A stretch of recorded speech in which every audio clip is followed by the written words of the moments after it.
Hi, Kerry with Team Amo Realty. It's now been about a month since the new laws went into effect dealing with realtor commissions that resulted in a bunch of new forms that buyers are asked to sign.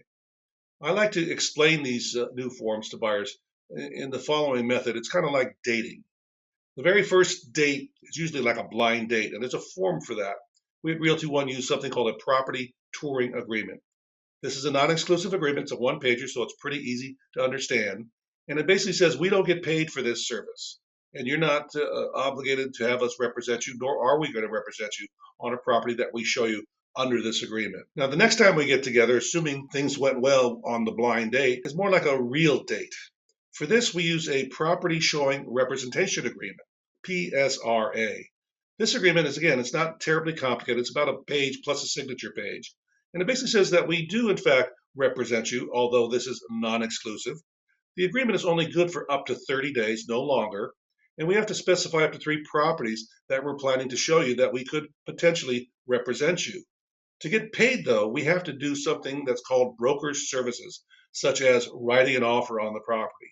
That's then when we can negotiate our commission with you and with the seller. With all the forms that deal with the buyer having to pay me, their buyer's agent, a commission, I always tell them that my goal in writing an offer for you is to make sure that my commission is paid entirely by the seller. And if the seller doesn't agree to my fee, but is agreeable to a portion of my fee, then we reserve the right, both you, the buyer, and me, the agent, to renegotiate the payment of my fee and the amount of my fee. Now that we've gone through this property touring and property showing representation agreement, now let's say it's time for us to go steady.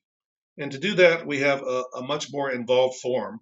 And this is called the Buyer Representation and Broker Compensation Agreement. Boy, that's a mouthful. We often refer to this as the BRBC. The BRBC can be exclusive to one realtor or non-exclusive. Most realtors are going to want a buyer to work exclusively with them so that they can ensure that if they show them a property and write an offer, they will get paid. This form can be used and cover up to a 90-day period. It can be less than 90 days, but it can only go up to 90 days, cannot be extended beyond that. Also in this agreement, it states how much your buyer's agent is expecting to get paid.